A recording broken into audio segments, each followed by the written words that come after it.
Kitobdan yaxshiroq do'st yo'q jahonda, g'amxo'ring bo'lgay u g'amli zamonda. Azizlar, kitob o'qinglar. Kitob bu kamolotga yetaklaydi insonni.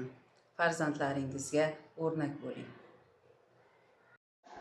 Bo'lay desang bog'bon, yo vatanga posbon, yo osmonda uchuvchi, yo dengizda suzuvchi, nimaiki qilsang tilak, bariga o'qish kerak.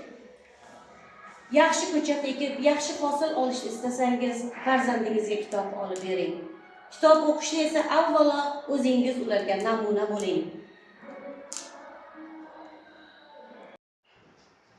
Xalqimizning sevimli shoiri Erkin Vohidov kitob haqida shunday fikr bildirganlar.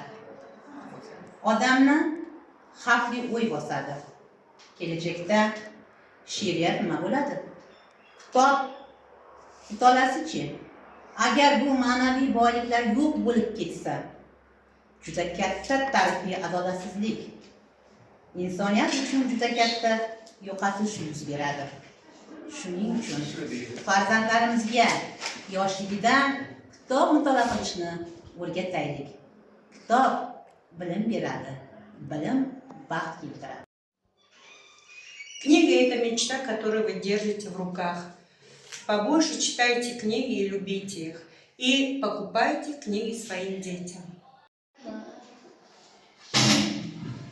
Kitob eng olis va zimiston umr yo'llarida insonga nur bag'ishlab turuvchi sehrli chiroqdir.